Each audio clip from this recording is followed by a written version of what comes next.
Welcome to Business Talk Sister Doc. I'm Becca. And I'm Ruthie. And today's episode title is Understanding the Basics of Book Publishing. And we have a guest with us who we are super excited about. Ruthie's going to give you a little bit of info about her. All right. So we have with us Jessica, who is an alumni of Bethel undergraduate program and the graduate program. She's obtained a degree in music education and special education. For Jessica, writing is not only a hobby, but an effective method of procrastination. Her debut novel, Lost in Legend, coming in 2021, is an urban fantasy novel fans of Supernatural and Twilight will enjoy.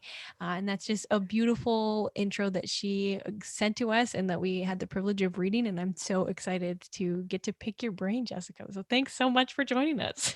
You're welcome. Yeah. So tell us what you do. Like, what would you encapsulate that as?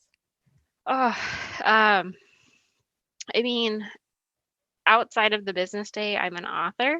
And I'd say anyone who writes is an author. And a lot goes under that title, but specifically I'm an author of mostly urban fantasy, and I dabble a little bit in horror and thrillers. Wow. Awesome. Cool. So why do you do it? It's fun. Fair enough. Growing up, I was a big reader, and one of my favorite things to do was just daydream about the stuff that I'd read. And then eventually I started turning my ideas into stories. And by the time I graduated college, I'd finished this novel. I never thought that I'd go into publishing, but after I finished the novel, I started to get curious about the whole process of publishing. Mm-hmm. You did that all in your undergrad? Well, undergrad took me a good 9 years to finish. Okay. So yeah. That's awesome. Good for you. Cool. So, okay, the next question with that is, how do you do it? Like, what was the process when you first started? And I know we're going to get into a ton more questions about that, but where would you say you got going? The first thing I had to do was sit down and write. So in order to start going through the publishing process, you have to have a novel. And before I finished the novel, I looked a little bit into publishing, but I got the consensus that you have to have a novel before you start querying agents and publishers. Mm-hmm. Okay. So that's the very first step. You have to have a novel or something to publish in order to get published. Makes logical sense. You can't just be like, I got a great idea. You should really talk to me. Yeah. Mm-hmm. Okay, so did you have to, once you wrote it, were you going through a lot of editing, all that kind of stuff before bringing it forward, or what was the process? Yeah. Well, after I finished the book, the next step was just to go through it, and I think I went through it maybe 20 times, killing off my darlings, as they call it. So going through, condensing it, taking away my favorite parts just because I wrote them for fun, things like that. So really making it a publishing worthy novel. What was your first step then after editing? Did you go straight to the publisher? Actually, my first step was telling my husband that I wrote a book. So that was fun. Wow, I think bold. I know. No preface I think that whatsoever. was You just were like, just no preface. Yeah. Well, and that was the first step before I had exposed the rest of the world to my writing, is give it to him. And oh boy, that was nerve-wracking, but he still loves me after reading it, so I think we're good. What was his feedback on it? So he would go through it. It took him a good month to go through it because he went through and he also proofread for me. Mm-hmm. And he put in-depth comments on it and initial reactions to it. So he'd go through it chapter by chapter. And I would ask him questions about what he thought about the characters, the plot line, what he thought would need to be fixed. And he was actually a very good first read because he gave me his honest opinion. Okay. So you've got this first read, and then what does the rest of your editing process look like? Yeah, so then I started to put together a critiquing group. So I found other authors through social media. There's a big annual contest called RevPit, where authors can go and submit their stories to have editors review it and determine if they want to do a developmental edit on it. And so they make it a lot of fun, and it's through Twitter, so you're constantly meeting other authors through the Twitter platform. But somebody put together some critiquing groups, so you were matched with people from your genre. And I actually found a couple authors who were willing to read my story as I read their stories, and they gave their honest feedback. And the nice thing about that was they had all done their own research, and so the information they found helped me go through and edit my own book.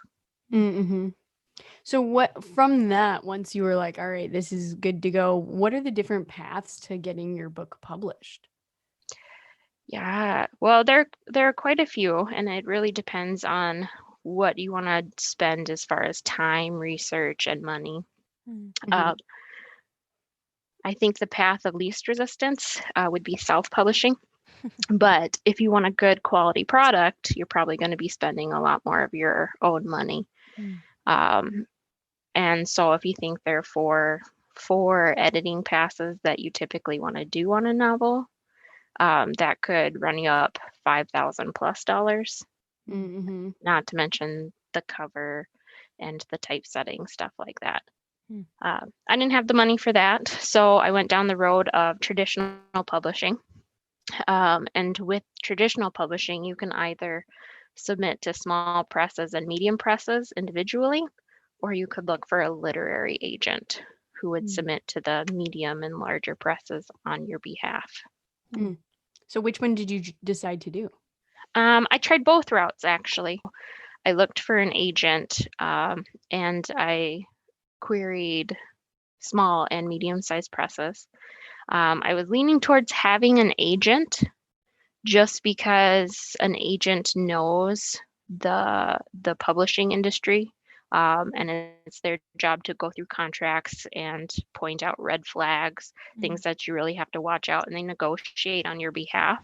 But I ended up finding a small publisher who was willing to publish my work, and that just meant that I had to do all the research myself. Okay. Right. So how did you avoid vanity publishers through that process? And maybe could you also give us a definition of what a vanity publisher is? Yeah, so a vanity publisher is a publisher that you would pay. They do all the steps for self-publishing for you, so you don't have to worry about that. They hire the editors, they make the cover for you.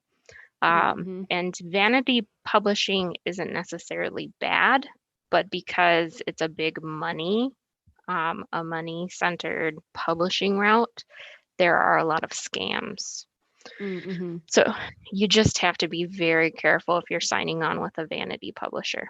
I personally, I didn't have any submissions to vanity publishers, but there are resources that you can use to determine whether a place is trustworthy or not. Okay, so you've got the literary agents, you've traditional publishing, and then you also talked about like vanity publishers, and then the self-publishing. So are those the four kind of areas of publishing a book? Yeah, self-publishing, vanity, and then traditional publishing. Okay. So how many, I was reading a little bit about this, and it seems like there's a lot of work in the queries. So how many letters did you write? Well, I initially started with just the one. So you just have one, and you just tailor it to every publisher and agent you're querying. But I submitted it to, I think I counted 32 publishers and agents. So that's where I totaled. And I mean, depending on the market, you could be doing it longer. It's not necessarily determining whether you have a good novel. It just, is the market ready for your novel? I think that's a really good way to put that. I like that. And I love how I'm just laughing about this because this sounds like you have done a ton of work on this and then to like just be like, oh, I should probably tell my husband about this. And then, so after you told him, then you sent out these 32 letters? Yep. Yep. Okay. That's good. So, when you were kind of going through that process and you had somebody that said, "Yep, we want to publish your book," how did that look? Oh, I think that the day that I got that letter was the most exciting. I was in the middle of working. I was teaching a class, and then I got the interest letter. And I mean, the first couple hours was just freaking out, and then telling everyone that I saw that my manuscript finally got some interest. That's so cool. But then after that, it was just going through, okay, now is this publisher serious? So it was me talking with the publisher, seeing how long they've been in the industry. So with small publishers, they say that the life of small publishers is about 5 years. And so if they've been in the game for about 4 years, maybe you want to question what their business strategies are and how they plan to stay in business. Mm-hmm. I think that's also really valuable. I'm learning a lot from you right now because that's a little nugget of being able to see if they're a credible company, if you should go with them. So I think that's really good that you just said that. Because Yeah. I wouldn't have thought of that. So hopefully somebody else Yeah. will. And then with publishers, you always want to just check to make sure it's not a scam. So you can always type their name and then add scam to it when you're doing your search of them. And usually the first couple things that pop up will tell you if it's a scam. Another good thing to do. So how did that process? You got the letter, and then how did you contact with them further, and what did that look like when, like, did they set up a meeting with you to give you feedback on it, or was it just like, nope, we want to do this, just send us your contact, like further stuff, or what are the next steps? Yeah, so we emailed back and forth, and so they'd been in the business long enough, so they passed that check. And then my next thing was I went and bought an ebook from them, and then I went and I bought a published book, so I could review the quality. Now, if it's marked full or chock full of errors and things that would create other red flags, then that's another telltale sign that you probably don't want to go with that publisher. But their ebooks checked out, their hard copy books checked out. They were high quality. And then I went and I talked to a couple other authors who had worked with the publisher to see how satisfied they were. How did you find those people? So in the author process here, sorry. Yeah. So in the author community, it's common for you to follow a small-sized author, a not as well-known author, and they would follow you back if they see author in your title. Okay. So you see a lot of that on Twitter and Instagram. And so once they accept you as a friend, that kind of opens up an avenue of communication. Okay. Mm-hmm. So then you found out that they also went with that publisher. That's cool. Yeah. Okay, Yeah. Sorry, I disjointed your progression of what you went through. So Yeah, oh, that's fine. That's fine. So I went and talked to other authors, and they gave the publisher very good marks. And then the next step was actually reading through the contract and negotiating which rights I kept for myself. And I Googled my way through that as well. What would you say these are the takeaways, like anybody should really pay attention to this? As far as contracts, just make sure you know how you're going to get paid and when you're going to get paid. For bigger size publishers, you would get something called an advance. As a debut author, you can expect that advance to be much smaller. Someone like Stephen King might make 6 figures, whereas as a new author, you might make 4 figures. Okay. With smaller publishers, there aren't typically advance, so you want to watch the wording in the contract, making sure that after the book is published, are you getting paid gross royalties or net royalties? and whether that's going to be after production costs or not. And I think typically you want to steer away from after the production costs. So when you're talking about, okay, they're going to take your work and you have a contract with them, do they then go about that process of promoting it for you, or do you still kind of have to do that? A lot of that is left to the author.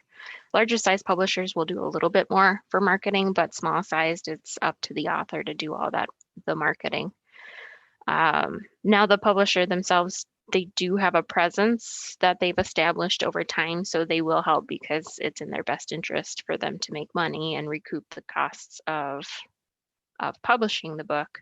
But the brunt of it is left up to the author. Okay. Yeah. So in that aspect, I'm just going to circle back to the profitability. Is there a difference between the rights and royalties which you have when you go with a publisher versus doing self-publish?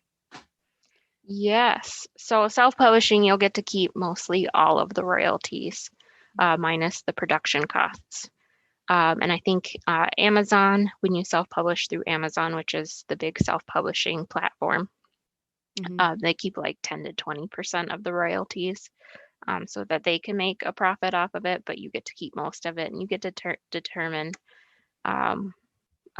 what you do with those royalties, whether it's spending it on marketing, or putting it towards your next book, or just keeping it. With traditional publishing, you typically get less of the royalties. So you get about 60%-ish. So it's like 40 to 60%, and then the publisher gets the rest. And then again, it depends on your contract. So like with advances, if you're with a bigger publisher, the advances are just that, they're an advance. So you might not see royalties for a while if you get a big advance. So one of the notes that I love talking with people who are super organized, because when you send us notes, then we have so many things to talk off of. This Google Doc is stunning. And I know that we had already talked a little bit about that query letter, but one of the things I'm noticing is here, you have this, like, you need to really come up with a grabby short pitch for your book and to put in your query letter. And how did you go about that? And how did you know, like, this is like the pitch that's going to be golden? Yeah, well, again, research. So finding good pitches, and I was constantly on the mad pitches, the contests on Twitter, where authors would just pitch their books on Twitter in hopes of getting an agent or a publisher interested. So reading through those top ones and finding like what's grabby for the agents and publishers, and then bouncing those off my critiquing partners. So we work together on developing our pitches, and we'd help each other fix it. And of course, for Twitter, it has to be so many words. So which words can you chop, and which words do you need to add to make it grabby? And then did you get any feedback at all from publishers that you were submitting stuff to? Not really. They go through hundreds of novels a day at the least, and so they don't have a whole lot of time to give authors feedback. It's nice when they do. Same with agents. It's nice when they do, but it's not to be expected. I think the best feedback was when I did get the interest from publishers and agents, that said that I'm hitting the mark and my pitch is catchy enough. So what other places did you go to for information to know what should be in your cover letter, book submission? Like, were there any resources that were helpful in that? Yeah, so for the pitch wars that I participated in, pitchwars.org/pitmad is a good stop to developing your pitch. It tells you exactly what you need. And then, I mean, if you just Google query letter, you can find a ton of resources. Okay. And do you have any other recommendations on like tools or anything like that, or places to find people to edit your stuff that you've found helpful throughout the process? Yeah. So looking for agents and publishers, manuscriptwishlist.com is a great place to research agents. They typically post their dream novels or their dream submissions on that website. And so, I mean, this is something that you can do even as you're writing your novel. And then following those agents on social media is also a good idea. There's one agent that I follow. She's constantly putting the things that she rejected that day and why she rejected them. And so it's a great way to make sure you're not making any of those errors. Hmm. And Seems it's really- That'd be really scary if you submitted something to her and then it showed up on her social media. yeah, well, she's general enough to make Mhm. it seem like it happens all the time. Okay. Mm-hmm. Reezy.com is a great platform for, I mean, if you're interested in taking the self-publishing route, you can find editors and cover designers through Reezy, and you can also typeset your book on that platform as well, and that's free. And so if you want to turn your work into an ebook, all you have to do is add the chapters to that platform, and then you hit a button and it's typeset. What does It's not typeset perfect. mean? Typeset. So do you know how when you read a book, everything's just kind of beautiful inside that book? So you open it up and they're pretty paragraphs. All the words fit on one page. There aren't any weird gaps. Chapters are right at the top all the time with the same spacing. It's very uniform. So it just does that for you? It just does that for you. So you can automatically make your work an ebook, which is actually a lot of That's so fun. cool. I've done that several times with my reader magnet, going through, adding it, editing it, and then retypesetting, and then setting it up to be an ebook that I could distribute through Story Origin. Okay, you're gonna have to tell us what a reader magnet is. Too, Yeah. So a reader magnet is actually a great way to market yourself as an author, and build a following before you even put out your first debut novel. And so with that, so for my reader magnet, I actually took a side story. So a character, I made a side story of that character, and I just did like an 8-chapter novella, something that I think my base reader, my base audience would enjoy. I wrote it, I edited it, and then I gave it out for free. And so in getting that for free, they actually agreed to be a part of my newsletter. And so then does that lead them to your, do they have to read your book first for it to make sense, or it's its own standalone? yeah, with a good reader magnet, you do want it to be a standalone. Something where they don't have to read the main one to get it, but just a side story that they would enjoy. You don't want the main novel to be dependent on it either. Okay. So just standalone. And so from doing that, I think I built my newsletter to about, I think I'm at 4,900. Wow, that's Yeah. impressive. Look at you. That's awesome. Yeah. And I would say that's it. That's been less than a year that I've had that. So it's a really good tool for building your base platform. Yeah. So then what do you do when they sign up for your newsletter? Do they just what do you produce in your newsletter? So through Story Origin, you can join group promotions where other reader magnets or other review copies are put into big groups, and you can essentially give away free books that aren't yours, in agreeing to promote these other authors. And I mean, it's constant. So I do that. You can do contests if you want. Audiences typically like more personalized emails, not just, hey, here's free stuff, enjoy. And they like to be given purpose for newsletters. So a big part is what they can do for the artist community, whether it's handmade crafts or books or artists. I like to promote those features as well. So this sounds like you've done so many different things here. And how did you stay motivated throughout all of that? Because you send out 32 of these letters. Like that's a lot. It was. And I think every rejection I got, actually, I had to face this, okay, am I going to quit, or am I going to change something and try again? I think that was just a personal battle that I had to fight every time. In the end, I think it made me a stronger person, learning that I can change, and then I can be better.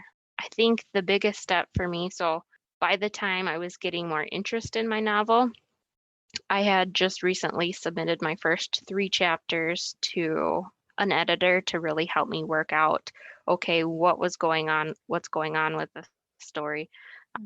Why isn't it grabbing the attention that I want? And then taking her feedback and changing basically my whole process. So in working with an editor, I was able to actually learn quite a few things and improve my writing. For like a low cost of like $50. So it was $50 well spent. And I was able to move my hookup in my novel. And you typically want that like within the first 5 pages. Okay. And so I moved my hookup and I smoothed out the first couple chapters. And after I started submitting at that point, that's when I started to get interest in my story. And so my last 3 submissions, I received full manuscript requests. So that was exciting. So normally you send the first 3 chapters, and if they want more, they'll ask you for the whole thing? Yeah, and that varies from agent to publisher. Some agents, they just want to see the query letter. And then some publishers might want to see the first 10 pages. And then some do the standard first 3 chapters. So you really want to make sure the first chunk is really well edited. Awesome. Well, thank you so much for giving us all this information. I'm so bummed. You have like so much more we could talk about. I feel like we're getting close to time, and I'm sitting here like, no, let's ask another one. Let's ask another one. How about you can tell us where people can find you? So you can visit my website at jessiempalmer.com. So that's JESSEM Palmer.com.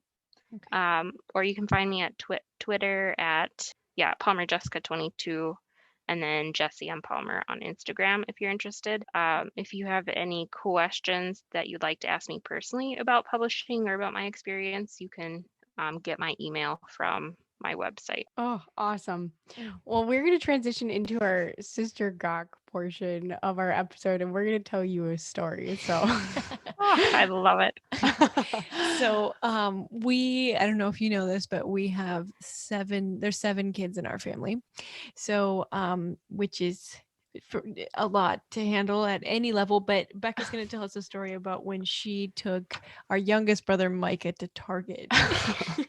So at the time, I think I had probably just gotten my driver's license, like semi recently. And I've been around kids because we have so many siblings, right? So do the whole car seat thing, whatever. We get there and we're getting in the store, and I'm so excited to be at Target because like we don't have at the time we didn't live near a Target. It's like the closest Target was like 45 minutes to an hour away. Yeah, I don't even know how I convinced my mom that we needed to go there. But anyways, so I'm like trying to get the card out, and he's very insistent that we need to get, I don't know if you've ever seen those carts with the little section for the 2 kids to sit down. Yep. Yeah. And he's like, we need this. so adamant. So I'm like, okay, fine. This is and like he's still like that. When he sets his mind to something, it's like the world has to explode before he's like, yeah, all right, I guess I'll change my mind. Yeah. So I get this card out, and I'm like, oh, this thing is so bulky and like embarrassing as like a 16-year-old wanting to be in Target. And I'm like, okay, we'll do this. So we start like getting him buckled in, whatever. And then I look away and hear this like, and I turn around and I realize he's eating popcorn. And I'm like, where did you find that? And he's like, right here. And I look down and like there's a whole bunch of popcorn like stuck to the side of this like grocery cart, and he's just eating. I'm like, oh. So not only are you mortified, now you're possibly poisoning your sibling. Oh my word. I was like, oh, that is so gross. Like, put that down. And he's like so upset. But Of course it was. He had a plan, and it was to eat the popcorn. You said no. oh my goodness. It was just, yeah. Like, I just recently remember that because somebody else, kid like ate popcorn off the floor. And I'm like, See, like kids just do that. You look away for 5 seconds and they've got a whole meal. Well, thank you so much, Jessica, for being here with us today. It was really fun to just hear your story and yeah, just learn a lot from you, really a ton. So if you enjoyed listening to this episode, then go ahead and follow Jessica. If you want to visit our website, it's businesstalksistergawk.com, and we will see you again next week.